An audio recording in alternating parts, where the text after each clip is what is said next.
Assalamualaikum warahmatullahi wabarakatuh.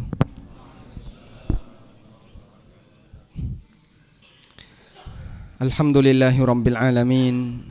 Wassalatu wassalamu ala ashrafil mursalin Nabiyyina wa maulana Muhammadin wa ala alihi wa sahbihi ajma'in.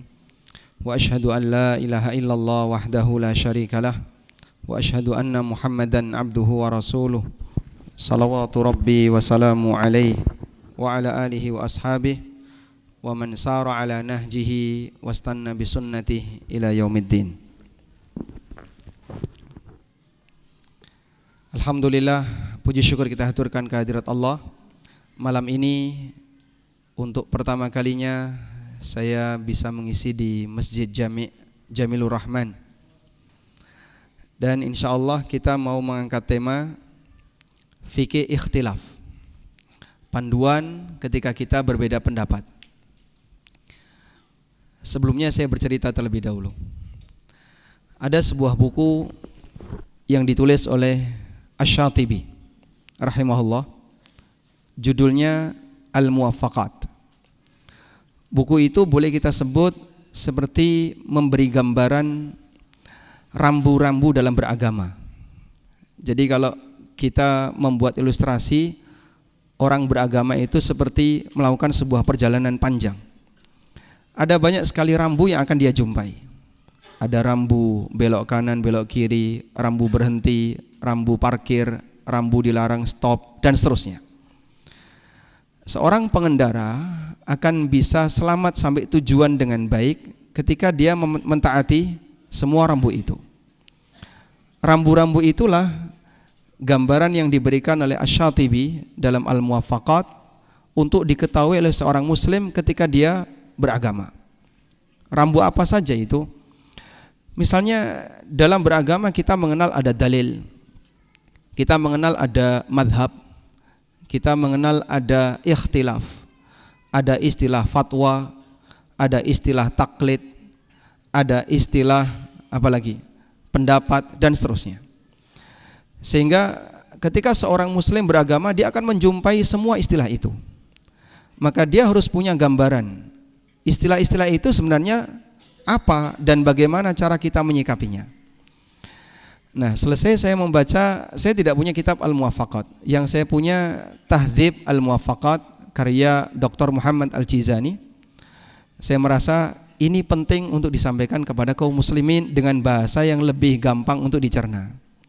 Maka saya menulis sebuah buku dengan menggunakan kerangka sebagaimana dalam Tahdzib Al-Muwaffaqat. Jadilah buku judulnya Fikih Bermadhab. Nah, salah satu di antara tema dalam buku Fikih Bermadhab itu kita beri judul Fikih Ikhtilaf. Berkaitan dengan bagaimana cara yang tepat ketika kita berbeda pendapat. Baik, adanya perbedaan pendapat. Lebih tua mana usia perbedaan pendapat dengan usia kita, Pak? Ya, banyak perbedaan pendapat yang sudah ada sebelum Bapak Ibu lahir. Sehingga perbedaan pendapat itu jauh lebih tua dibandingkan kita. Maka kalau Anda berpikir bahwa ketika belajar dalam agama Islam ini seharusnya semuanya satu, tidak boleh ada perbedaan, ini seperti kita menolak sebuah realita. Perbedaan itu adalah sebuah realita yang sudah kita jumpai. Maka yang lebih penting adalah bagaimana cara kita dalam menyikapi perbedaan itu. Baik, dengan waktu yang cukup singkat, insya Allah kita akan membahas itu. Dan ada beberapa poin yang insya Allah saya utarakan, mudah-mudahan bisa lebih memahamkan. Pertama, kita akan menyamakan istilah terlebih dahulu, perbedaan antara ikhtilaf dengan khilaf. Istilah khilaf dengan ikhtilaf, apakah itu istilah yang sinonim ataukah istilah yang berbeda secara makna? Ada dua pendapat ulama dalam masalah ini. Abul Baqa Al-Kafawi dalam Al-Kulliyat menyebutkan, beliau membedakan antara khilaf dengan ikhtilaf. Beliau menyebutkan ikhtilaf adalah perbedaan yang didasari dengan dalil. Sedangkan khilaf adalah perbedaan yang tidak didasari dengan dalil. Jadi kalau kita sebut debat kusir di kalangan juhala misalnya, orang yang tidak ngerti masalah agama tapi dia diskusi, terjadi perdebatan, itu lebih cocok disebut apa? Khilaf. Kemudian ada juga yang menyebutkan ikhtilaf memberi pengaruh atau bagian dari pengaruh rahmat, sedangkan khilaf terjadi karena pengaruh bid'ah. Demikian keterangan Abul Baqa Al-Kafawi ketika beliau membedakan antara khilaf dengan ikhtilaf. Namun sebagian ulama mengatakan bahwa khilaf maupun ikhtilaf itu sifatnya sinonim. Bisa disebut khilaf, bisa disebut ikhtilaf. Tayyib. Apapun itu, ini hanyalah masalah istilah dan kita tinggalkan perbedaan dalam masalah istilah. Yang lebih penting adalah bagaimana memandang sebuah realita. Sekarang kita langsung menuju pada beberapa poin berkaitan dengan masalah perbedaan. Pertama, definisi perbedaan dalam masalah fikih. Perbedaan dalam masalah fikih di Mu'jam Lughah Al-Fuqaha diterjemahkan dengan kalimat sebagai berikut. Masail khilafiyah adalah al-masail al-fiqhiyah allati lam yattafiq 'alaiha may yu'taddu bi khilafihi minal ulama. Masalah khilafiyah adalah permasalahan fikih di mana para ulama yang diperhitungkan pendapatnya, di mana para ulama yang diperhitungkan pendapatnya tidak sepakat dalam satu kata.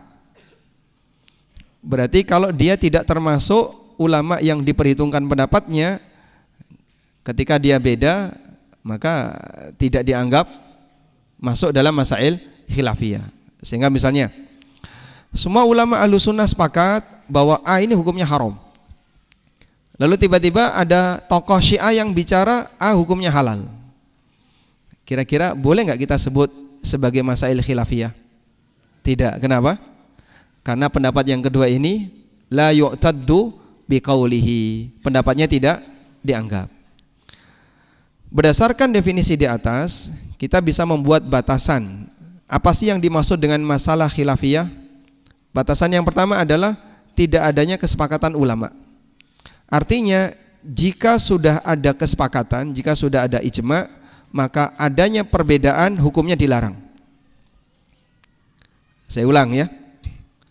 Dari definisi yang tadi kita sampaikan, disebut sebagai masail khilafiyah ketika apa? Di sana tidak ada kesepakatan. Berarti kalau sudah ada ijma ulama, adanya perbedaan hukumnya dilarang. Yang kedua, masail khilafiyah kalau berdasarkan Mu'jam Lughah Fuqaha itu hanya berlaku dalam masalah fikih. Nanti kalau pembahasan masalah perbedaan akidah itu beda lagi kajiannya. Baik. Yang ketiga, ini terjadi pada ulama yang diperhitungkan pendapatnya. Jika perbedaan itu berasal dari orang awam atau orang yang tidak diperhitungkan pendapatnya, maka tidak dihiraukan. Ini catatan yang pertama. Sudah? Sekarang kita beralih ke catatan yang kedua. Perbedaan pendapat itu sunnatullah. Sebelum Nabi SAW wafat, beliau pernah mengingatkan, siapapun nanti yang hidup pasca beliau akan menjumpai banyak sekali perselisihan. Beliau SAW mengatakan, innahu may ya'ish minkum ba'di fasayara fihi ikhtilafan katsira. Siapapun yang hidup setelah aku meninggal, dia akan menjumpai ada banyak sekali perbedaan. Itu disabdakan oleh Nabi SAW sebelum beliau wafat. Apa yang beliau sampaikan itu pasti terjadi atau tidak, jemaah? Pasti. Sehingga apa yang beliau nyatakan pasti terjadi. Karena itu di zaman beliau SAW, ketika terjadi khilaf di antara para sahabat, hakimnya orang yang pasti benar. Sehingga ketika Nabi SAW mendapatkan pengaduan si A dan si B berbeda pendapat, lalu beliau memberikan sebuah jawaban. Jawaban yang beliau sampaikan adalah jawaban yang pasti benar. Sudah? Maka ketika itu potensi terjadinya perbedaan sangat bisa ditekan. Pasca wafatnya Nabi SAW terjadi perbedaan. Hakimnya siapa? Dalil yang beliau tinggalkan. Dan dalil ini pun terkadang masih meninggalkan perbedaan dalam cara pandang. Ketika dalil meninggalkan perbedaan dalam cara pandang, perbedaan itu akhirnya bertahan, sehingga tidak ada hakim yang bisa memutuskan. Ulama A berpendapat bahwasanya dalil ini dipahami A, ulama B berpendapat dalil ini dipahami B. Bertahanlah perbedaan itu sehingga tidak bisa disatukan. Udah? Hakim yang dulu pernah memberikan penjelasan dengan tegas, beliau sudah meninggal. Maka berikutnya dikembalikan kepada masing-masing ulama untuk memahami dalil sesuai dengan ijtihad masing-masing. Dan semakin jauh dari zaman nubuwah, keberadaan perbedaan itu semakin banyak. Karena beliau menegaskan, pasca aku meninggal akan ada banyak perbedaan, berarti semakin jauh dari zaman beliau, perbedaan itu akan semakin banyak. Karena itu Nabi SAW menyebutkan dalam sebuah hadis terkait tanda hari kiamat. Beliau mengatakan seperti ini: La taqumus sa'atu hatta yuqbadal ilmu. Tidak akan terjadi kiamat sampai ilmu itu dicabut. Sehingga potensi kebodohan semakin jauh dari zaman nubuwah semakin besar. Wa taksuraz zalazil, terjadi banyak gempa bumi. Wa yataqarabaz zaman, waktu menjadi berdekatan. Wa tadharal fitan, dan terjadi banyak fitnah. Wa yaksural haraj, kemudian terjadi banyak al-haraj. Apa itu? Wa huwal qatlu al-qatlu, yaitu pembunuhan. Rasulullah SAW menyebutkan, berawal dari ilmu yang semakin banyak hilang, muncullah fenomena sosial di mana terjadi banyak fitnah, sampai puncaknya adalah perbedaan itu mengarah kepada pembunuhan. Sehingga kalau dulu perbedaan itu di tengah para ulama bisa jadi ranah diskusi ilmiah, begitu diskusi ilmiah ini semakin berkurang, kekuatan ilmiah orang semakin turun, ilmu mulai diangkat, perbedaan tidak berhenti, puncaknya pembunuhan. Semakin jauh dari zaman Nabi, suasana seperti itu semakin besar. Tayyib. Dan hadis ini sahih riwayat Bukhari. Karena itu, jika orang memandang bahwa ketika dia belajar agama pinginnya hanya semuanya seragam, itu mustahil. Bahkan Allah Subhanahu wa taala telah tegaskan di surat Hud, "Walau syaa rabbuka laja'alan nas ummatan wahidah wala yazaluna mukhtalifin illa man rahima rabbuk walidzalika khalaqahum." Jika Rabbmu menghendaki, tentu Dia akan menjadikan manusia umat yang satu, tetapi mereka senantiasa berselisih pendapat kecuali orang yang diberi rahmat oleh Rabbmu. Dan untuk itulah Allah Subhanahu wa taala menciptakan mereka. Baik, sekarang coba kita fokus pada ayat ini. Surat Hud ayat 118 119. Allah Subhanahu wa taala menegaskan, "Walau syaa rabbuka laja'alan nasa ummatan wahidah." Jika Rabbmu menghendaki, tentu Dia akan menjadikan manusia sebagai satu umat. Umat yang satu maksudnya adalah seragam agamanya, mukmin semua atau kafir semua. Allah mampu enggak membuat semua manusia satu agama? Mampu. Allah kuasa untuk membuat manusia satu pendapat? Kuasa. Allah Subhanahu wa taala menyebutkan, kalau Allah menghendaki, Allah bisa buat manusia seragam. Satu agama, mukmin semua atau kafir semua. Tetapi Allah Subhanahu wa taala ciptakan manusia tidak seperti itu. Allah Subhanahu wa taala mengatakan, "Wala yazaluna mukhtalifin." Mereka akan senantiasa berbeda. Illa man rahima rabbuk, kecuali yang dirahmati oleh Rabbmu, walidzalika khalaqahum, dan untuk tujuan itu mereka diciptakan. Baik. Coba kita lihat. Tetapi mereka senantiasa berselisih pendapat. Artinya selalu terjadi perbedaan pendapat di antara mereka, baik perbedaan dalam masalah agama, perbedaan dalam masalah madhab, maupun pendapat-pendapat yang lainnya. Artinya Allah tidak menghendaki manusia ini satu, tapi Allah jadikan mereka berbeda. Dan bahkan dinyatakan untuk itulah mereka diciptakan. Ada keterangan dari Hasan Al-Basri, walil ikhtilafi khalaqahum, Allah ciptakan mereka untuk berbeda pendapat. Kenapa itu dijadikan sebagai tujuan penciptaan? Karena kehidupan ini ujian. Karena apa? Kehidupan ini ujian. Allah ciptakan hambanya berselisih, baik dalam masalah agama, dalam masalah pendapat, sebagai bentuk ujian bagi mereka. Sehingga Allah mengendaki manusia diciptakan dan terjadi ujian di antara mereka sendiri. Muncullah perbedaan di antara mereka. Allah jadikan perbedaan itu sebagai ujian. Selanjutnya, siapa yang selamat? Kecuali orang yang diberi rahmat oleh Allah Ta'ala, yaitu kecuali orang yang dirahmati oleh Allah, mereka yang mengikuti Rasul dan berkomitmen dengan ajarannya. Artinya begini Pak, adanya hal yang baik dan hal yang buruk itu bagian dari bawaan kehidupan. Allah Subhanahu wa Ta'ala menakdirkan kehidupan di alam ini, ada takdir baik, ada takdir buruk. Kenapa tidak seragam, baik semuanya atau buruk semuanya? Jawabannya, keberadaan takdir itu menjadi ujian. Baik, di tengah umat manusia ada kebenaran dan ada kebatilan. Allah jadikan manusia tidak seragam dalam satu pendapat untuk menjadi ujian bagi mereka. Siapakah yang selamat? Orang yang dirahmati oleh Allah. Lulus ujian perbedaan itu adalah ketika dia masih punya semangat untuk mengikuti kebenaran. Di saat dia berusaha untuk menjaga komitmen dia mengikuti kebenaran. Sehingga perbedaan pendapat adalah ujian, maka siapa yang berusaha untuk mengikuti kebenaran akan menjadi tambahan pahala bagi yang bersangkutan. Paham insyaallah? Allah sebut orang yang seperti ini sebagai manusia yang dapat rahmat dari Allah. Illa man rahimah rabbuk, kecuali orang yang dirahmati oleh Allah. Sehingga misalnya di saat para santri yang sekarang sedang belajar di pesantren, Anda dihadapkan dengan materi pelajaran dan ada guru pembimbing yang bisa mengarahkan, sehingga ketika ketemu masalah bisa ditanyakan kepada sang guru untuk mendapatkan penjelasan.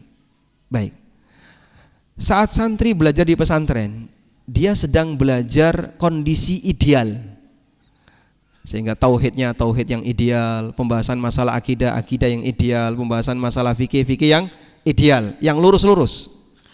Begitu dia terjun di lapangan, di masyarakat, ketemu apa Pak? Ada masalah A, ada masalah B, ada masalah C, dan seterusnya. Dia akan ketemu banyak perbedaan. Ketika dia ketemu banyak perbedaan, dia diuji sejauh mana ketahanan dia untuk berkomitmen dengan kebenaran. Perbedaan itu tidak mungkin dihilangkan.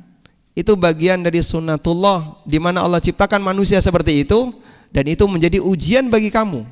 Saat kau berhasil menghadapi perbedaan itu dan kau tetap berkomitmen dengan kebenaran, akan menambah pahala bagimu. Itulah bentuk rahmat yang diberikan oleh Allah Subhanahu wa Ta'ala kepada mereka yang berhasil dalam menghadapi perbedaan. Bisa dipahami ya? Ini bisa terjadi pada siapapun. Misalnya terjadi perbedaan antara Ustadz A dengan Ustadz B. Baik, cara orang dalam memandang perbedaan itu beragam. Ada yang terlalu fanatik dengan Ustadz A, lalu dia bikin status nyerang Ustadz B. Ada yang fanatik dengan Ustadz B, dia nyerang Ustadz A. Terjadilah ketegangan, timbul dosa di situ. Karena mungkin mereka dengan sangat tidak dewasa, kemudian saling melecehkan antara satu dengan yang lain, sehingga menimbulkan permusuhan. Ada sisi dosa di situ? Ada sisi dosa. Tapi ada juga yang dia bisa memandang dengan dewasa.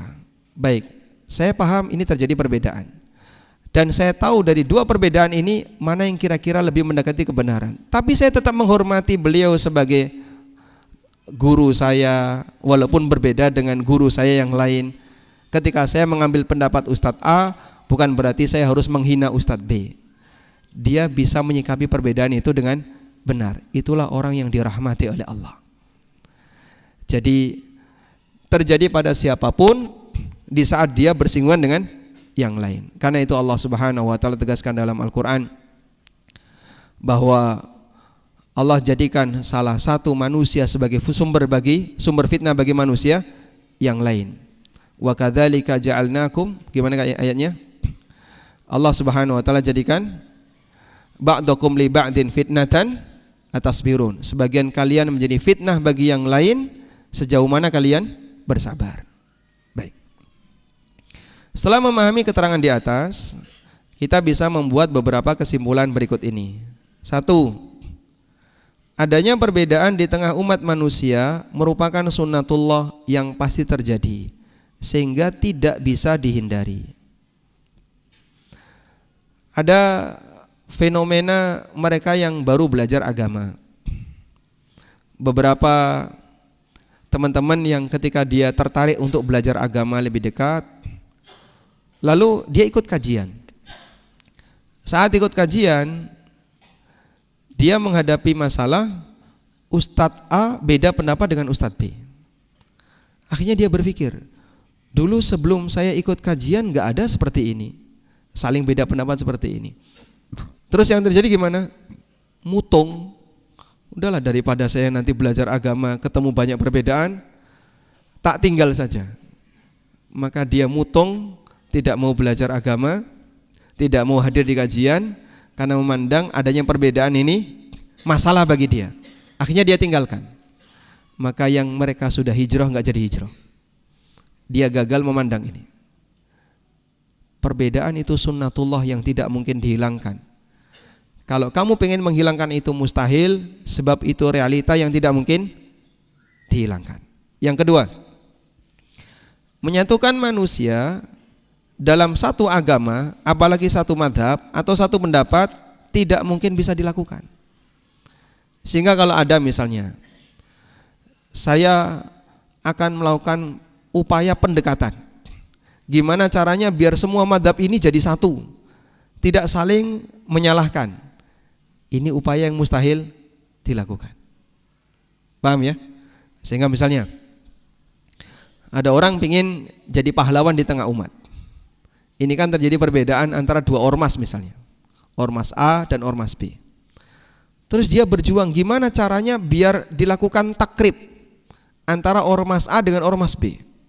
Upaya dia untuk mendekatkan ini akhirnya malah menimbulkan madhab baru, sehingga aneh sendiri.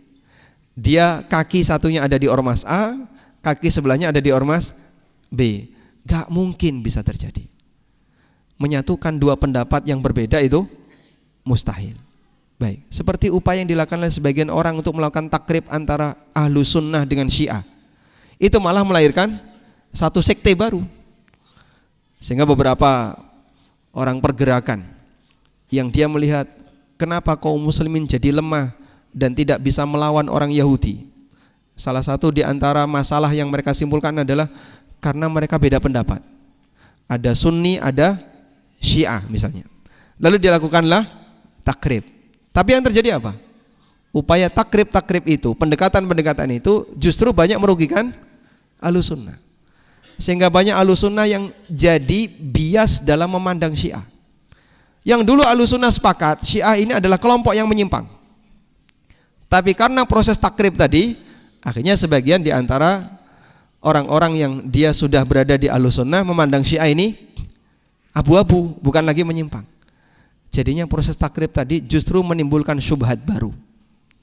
Jadi jamaah, sebuah kebatilan yang seharusnya warnanya hitam kelam akan kelihatan abu-abu karena pengaruh syubhat. Sesuatu yang haram bagi sebagian orang jadi semu halal gara-gara syubhat.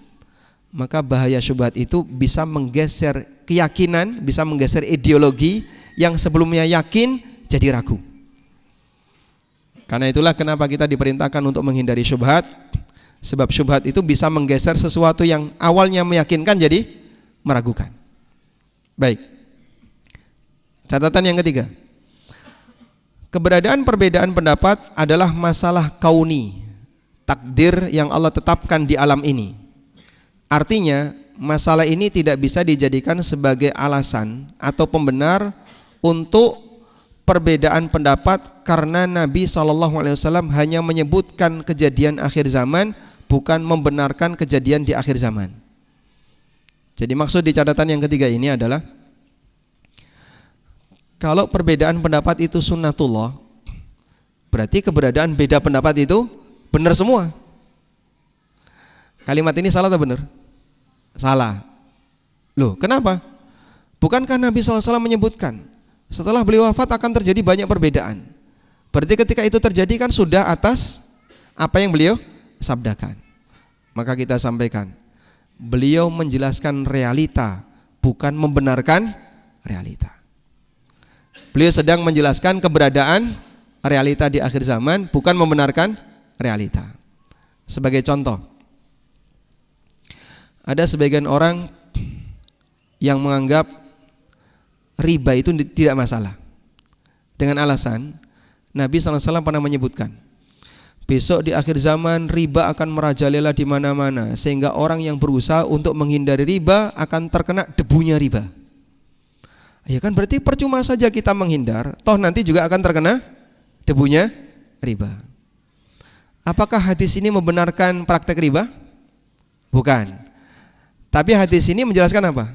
Rasulullah SAW menyebutkan realita yang terjadi di akhir zaman, bukan membenarkan realita yang ada di akhir zaman. Contoh yang lain, umat Islam akan terpecah menjadi 73 golongan. Sudah? Lalu beliau menyebutkan kulluha finnar illa wahida, semuanya di neraka kecuali satu. Baik. Lalu ada yang bilang seperti ini, berarti kalau kita pecah menjadi banyak golongan, ya biarin saja. Kan itu sudah pernah disabdakan oleh Nabi sallallahu alaihi wasallam. Ini pernyataan yang tidak benar.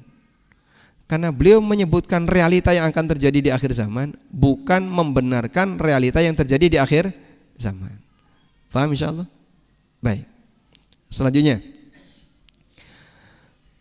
jadi catatan ketiga ini untuk membantah anggapan sebagian orang yang mengatakan perbedaan itu bebas pilih, sehingga sampai mereka menjadikan ikhtilaf itu sebagai dalil. Contohnya ya, ini tidak boleh. Nah, terus dia beralasan, yo kan masih berbeda pendapat, jadi nggak apa-apa. Wong ulama masih beda pendapat. Sejak kapan perbedaan pendapat jadi dalil? Yang namanya dalil itu kan Al-Quran, hadis, terus ijma' dan qiyas. Itu yang kita kenal.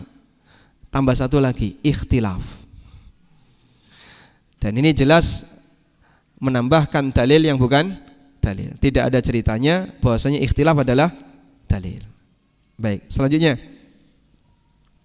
dengan menyadari adanya perbedaan pendapat di masyarakat, kita menjadi tidak mudah putus asa ketika menemukan hal yang berbeda dalam belajar agama. Dengan demikian, agar kita tidak putus asa ketika menghadapi pertentangan dalam berdakwah. Sehingga misalnya seperti kasus yang tadi kita sebutkan ya, begitu dia baru hijrah, pengen ikut hadir dalam kajian, tiba-tiba dia menjumpai Ustadz A beda dengan Ustadz B, beda dengan Ustadz C. Apa-apaan ini? Mutung, bodoh selamanya. Baik, saya pernah ketemu dengan orang yang suka keliling-keliling masjid sambil bawa kompor, bawa tas gitu. Terus dia bilang, waktu itu saya selesai ngajar di masjid kerajaan, dan ada di situ mereka sedang singgah di masjid itu selama 3 hari. Terus dia bilang, fikih itu sumber perpecahan, karena dalam fikih itu banyak sekali perbedaan. Sehingga kenapa kita tidak perlu belajar fikih? Karena fikih itu sumber perpecahan umat. Wa idza khatabahumul jahiluna qalu salama. Tapi kita memahami ini yang bicara al-jahilun. Ya sudah, enggak perlu ditanggapi. Namun itulah salah satu contoh fenomena orang yang menganggap perbedaan itu perpecahan. Padahal beda dengan perpecahan itu dua hal yang tidak sama, dua hal yang berbeda. Sehingga ada perbedaan, ada ikhtilaf, ada perpecahan. Dan kita mengakui dalam fikih ada fikih perbandingan mazhab. Dan itu dirawati oleh para ulama. Sehingga hampir di semua kitab-kitab referensi 4 mazhab ada fikih muqaranah. Misalnya Al-Kasani sebagai tokoh yang mewakili madhab Hanafi, beliau menulis Bada'i'us Sana'i, isinya khilaf antar madhab. Kemudian dalam fikih Maliki juga banyak, dalam fikih Hambali, dalam fikih Syafi'i juga ada. Hampir semua 4 madhab ada fikih perbandingan madhab. Dan itu dirawati. Dirawati artinya ilmu itu tidak dibuang, tapi dikodifikasi oleh para ulama. Sehingga kalau orang pengen belajar agama tapi dia tidak mau ada perbedaan, sama dengan mengubur semua karya ulama, baik dalam masalah fikih maupun dalam masalah yang lain. Baik, sebab fenomena yang keempat ini cukup banyak terjadi di masyarakat. Bahkan mohon maaf, termasuk di antara ikhwah yang ngaji sendiri. Kenapa ada beberapa orang yang kadang mutung, kemudian dia malah nyerang ke dalam, walaupun mungkin dia alumni pesantren A, alumni pesantren B. Salah satu di antara faktornya adalah melihat gurunya yang beda pendapat. Akhirnya dia berada dalam barisan sakit hati, kemudian dia malah menyerang balik ke arah tempat dia belajar, karena dia tidak bisa memahami keberadaan realita perbedaan pendapat. Baik, selanjutnya coba kita lihat ini. Setelah Bapak Ibu memahami tentang definisi dan batasan tadi serta realita yang ada di lapangan, berikutnya baru kita masuk pada ruang yang baru, yaitu memperkenalkan macam-macam perbedaan. Ikhtilaf bisa kita bagi menjadi 2 kelompok besar. Ada ikhtilaf tanawwu' dan ada satu lagi ikhtilaf tadad. Baik. Apa itu ikhtilaf tanawwu'? Ikhtilaf tanawwu' adalah perbedaan yang bersifat ragam, karena semuanya diajarkan oleh Nabi sallallahu alaihi wasallam atau semuanya memiliki landasan syariat. Baik yang sempat dihapus maupun yang tidak dihapus. Oleh karena itu ikhtilaf tanawwu' bisa kita bagi menjadi 2. Ikhtilaf yang sifatnya ragam bisa kita bagi menjadi 2. Pertama, perbedaan ragam yang sudah disatukan sehingga yang lainnya tidak diberlakukan karena sudah disatukan. Baik, bentuk menyatukan itu ada 2. 1, disatukan karena yang lain sudah dihapus oleh Nabi SAW. Misalnya, posisi tangan ketika ruku ada yang diletakkan di lutut dan ada dengan cara tatbik. Tahu tatbik? Gimana Pak? Gimana Ustaz? Kedua telapak tangan digabungkan lalu ditaruh di antara 2 lutut. Kalau Anda pakai jubah, pakai sarung, bisa praktek tatbik. Nah, metode ini dulu masuk tanawwu', sehingga orang ruku bisa mencengkram lutut. Ini cara satu. Bisa kedua telapak tangan digabungkan terus ditaruh di tengah. Sebagaimana orang angkat tangan, boleh setinggi pundak, boleh setinggi telinga. Sudah? Tapi yang tatbik ini sudah ditinggalkan oleh Rasulullah SAW. Walaupun sebagian sahabat masih mempraktekkan seperti kaulnya Ibnu Mas'ud dalam salah satu riwayat. Karena sudah mansuh, maka tinggal satu, yaitu apa? Di lutut saja, tidak berlaku lagi tatbik. Mahfum ini? Awalnya ikhtilaf tanawwu', tapi kemudian apa? Sudah disatukan. Yang kedua, disatukan karena ijma' para sahabat dalam rangka menghindari potensi permusuhan di tengah kaum muslimin. Contohnya adalah menyatukan bacaan Al-Quran yang dilakukan di zaman Utsman. Atas laporan dari Hudzaifah ibnul Yaman, ketika beliau sampai di Azerbaijan, beliau melihat ada 2 muslim yang saling berantem karena perbedaan qiraah.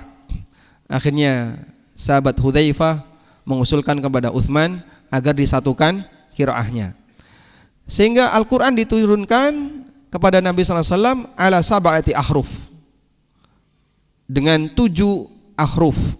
Dan ada banyak versi para ulama tentang memahami apa yang dimaksud dengan 7 ahruf. Berarti dulunya 7 ahruf ini apa?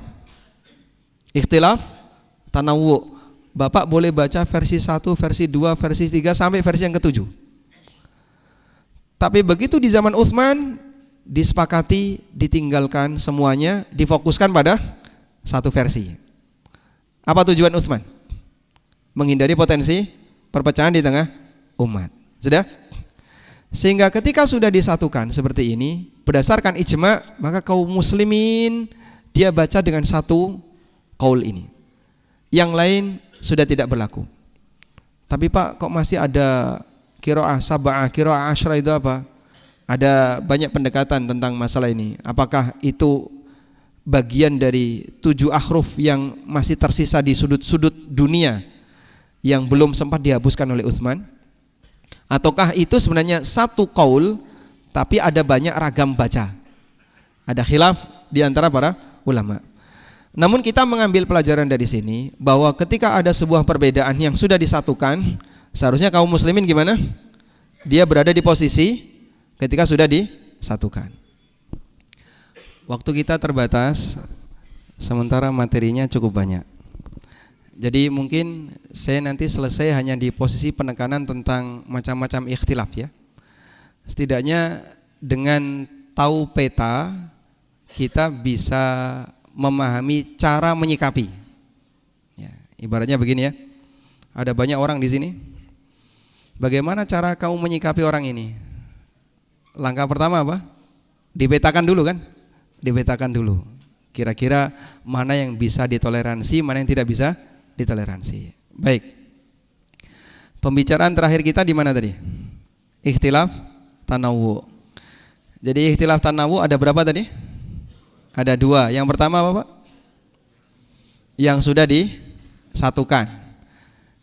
Kita mengakui ikhtilaf tanawwu itu semuanya berdasarkan dalil. Dah?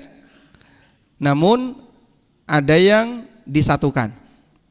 Nah, salah satu di antara bentuk disatukannya adalah dengan adanya nasakh. Maka yang sudah dihapus tidak lagi berlaku.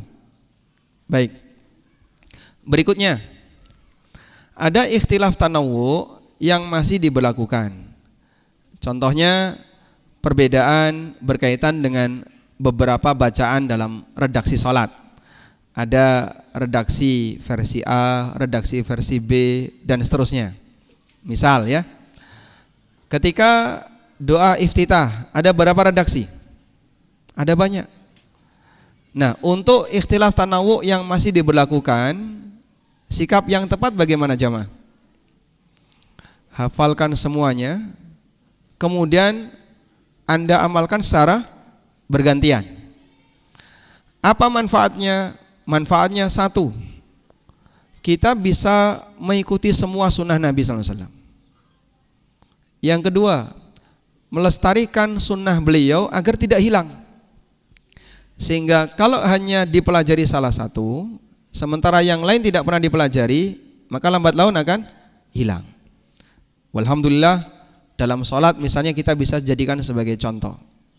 Kalau duduk iq'a ketika antara 2 sujud itu tidak pernah diajarkan, kira-kira gimana? Masyarakat akan menganggap itu sesuatu yang asing. Jadi saat dipraktekkan, wah ini aliran apa? Padahal sebenarnya itu bagian dari ikhtilaf tanawwu. Boleh iftirash, boleh iq'a. Baik. Andaikan semua manusia ketika angkat tangan saat takbiratul ihram hanya setinggi pundak, maka kalau orang melihat takbiratul ihram setinggi telinga akan dianggap aneh. Wah ini kok keduhuran. Nah, padahal seharusnya setinggi pundak dan seterusnya. Itulah yang dimaksud melestarikan ajaran Nabi SAW. Yang ketiga, dalam rangka menghindari potensi ta'assub. Karena ketika orang hanya belajar pada satu kurikulum saja, bisa jadi dia akan menolak kebenaran ketika ada orang yang mengamalkan tapi dengan kurikulum yang berbeda. Nah, contohnya seperti gambaran ada tahiyat NU, tahiyat Muhammadiyah, doa iftitah NU, doa iftitah Muhammadiyah seperti yang Bapak Ibu sudah kenal. Baik. Berikutnya kita beralih ke ikhtilaf tadad. At-tadad artinya saling bertentangan.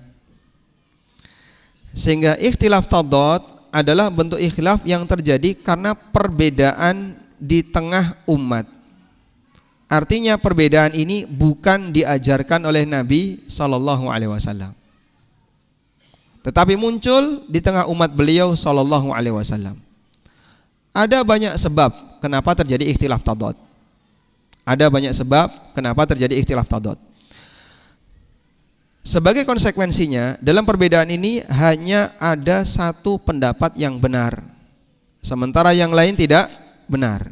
Dengan demikian, dilihat dari kebenarannya, hal-hal yang berbeda tersebut akan tampak saling bertentangan karena yang satu benar, yang lain salah.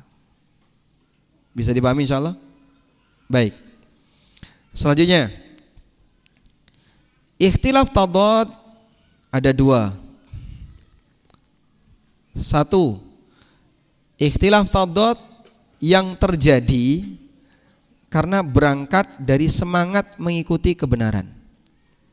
Terjadi berangkat dari semangat mengikuti kebenaran. Dan itu hanya terjadi di lingkaran ahlu sunnah.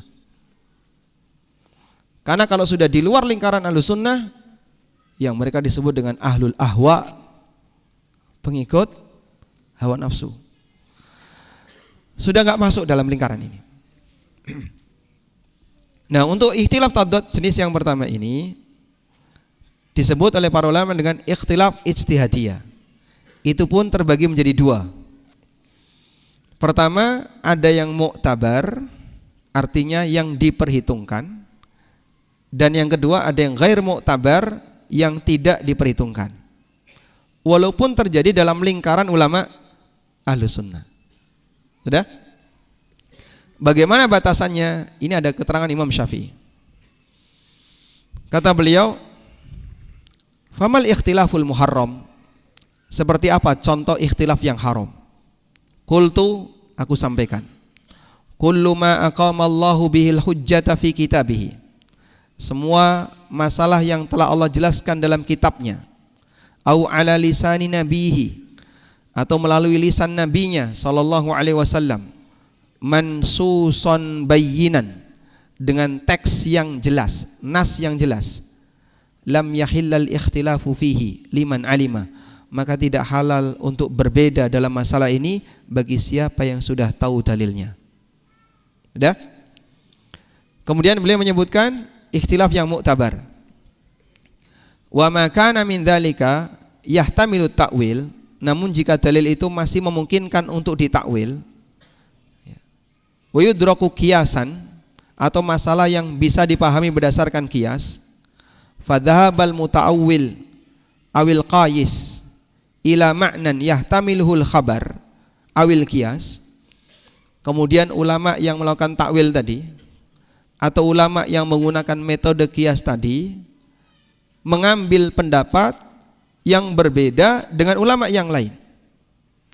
Lam aqul innahu yadhiqu alaihi dhiqal khilaf fil mansus, aku tidak berani mengatakan tidak boleh dipersempit sebagaimana kasus ikhtilaf yang menyalahi dalil yang tegas. Jadi kata beliau, kalau seperti ini harus ditoleransi. Aku tidak boleh mengatakan statusnya sama seperti yang pertama. Maksudnya apa? Kalau yang pertama tadi tidak bisa ditoleransi, kalau yang seperti ini ditoleransi. Baik. Saya sebutkan contohnya di sini, khilaf antara Hanafiyah dengan jumhur ulama berkaitan dengan nikah tanpa wali. Menurut Hanafiyah, kenapa wanita boleh nikah tanpa wali?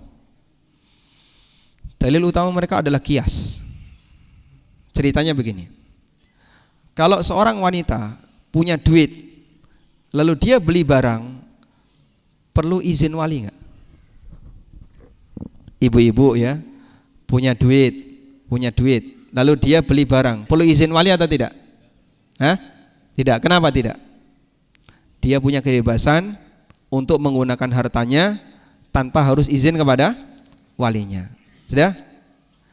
Maka sebagaimana berlaku dalam akad jual beli, ini juga berlaku dalam akad yang lain, bahkan termasuk akad nikah.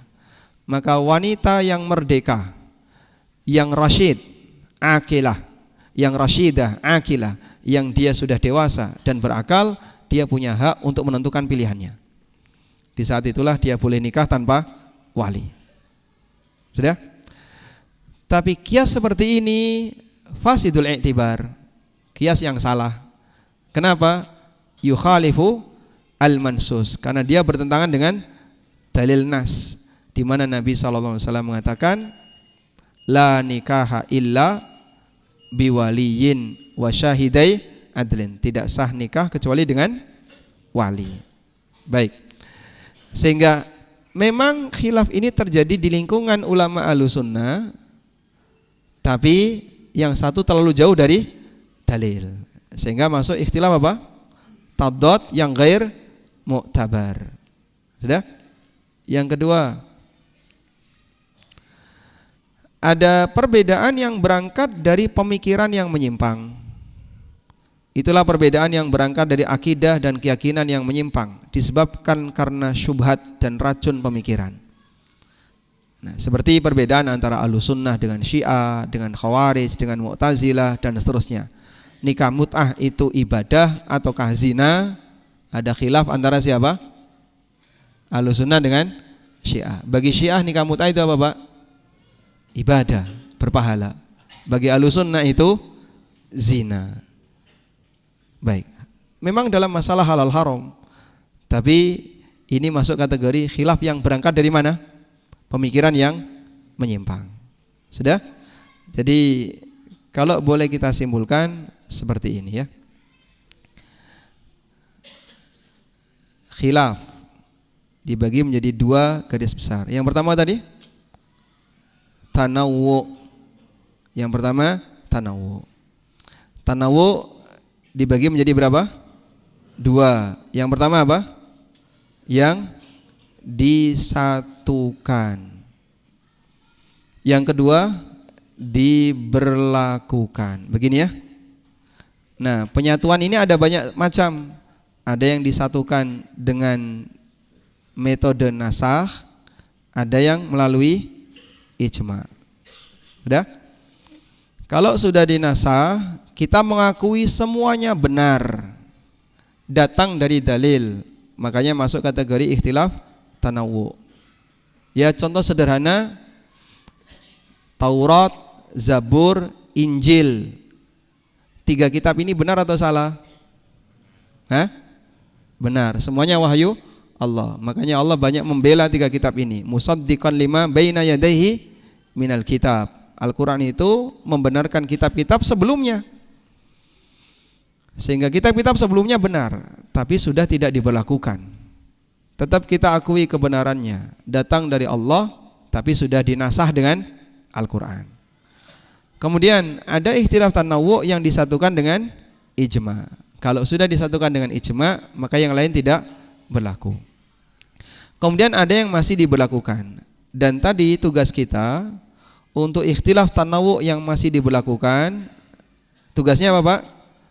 Pelajari semuanya untuk diamalkan agar lestari. Lestari itu artinya tidak hilang di lingkungan masyarakat. Yang kedua, ada ikhtilaf tadad. Ikhtilaf tadad sebagaimana namanya. Kalau tanawwu tadi kan artinya ragam ya. Kalau tadad artinya apa? Yang bertentangan. Oke?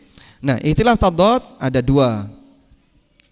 Pertama, berangkat dari apa? Dari semangat kebenaran, semangat untuk mengikuti kebenaran. Dan ini hanya terjadi di lingkungan Ahlussunnah. Maka pendapat Mu'tazilah enggak masuk di sini, pendapat Syiah enggak masuk di sini. Dah. Hanya terjadi di lingkungan Ahlussunnah. Baik. Yang kedua, berangkat dari apa? Dari pemikiran yang menyimpang. Nah, untuk yang kedua ini enggak dianggap. Sehingga sekte yang lain mau berpendapat A, berpendapat B, tidak diakui.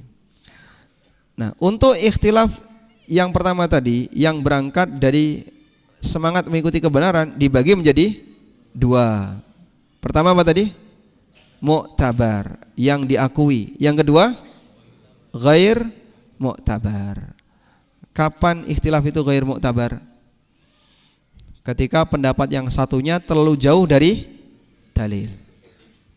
Misalnya dalam mazhab Hanafi Ahlus Sunnah atau bukan? Hanafi yang Ahlus Sunnah, diperbolehkan untuk salat tanpa takbiratul ihram. Sehingga ketika salat langsung begini, Bismillahirrahmanirrahim. Enggak pakai Allahu, enggak pakai ucapan Allahu Akbar. Dibantah oleh Imam Syafi'i rahimahullah, la tasihhus salatu illa bin nutq. Tidak sah salat kecuali dengan pengucapan takbir. Nah, maka keberadaan pendapat bahwa boleh salat tanpa takbiratul ihram masuk khilaf yang berangkat dari semangat mengikuti kebenaran, tapi karena istihadnya terlalu jauh dari dalil, dia dikategorikan ikhtilaf yang ghair mu'tabar. Bisa dipahami ya?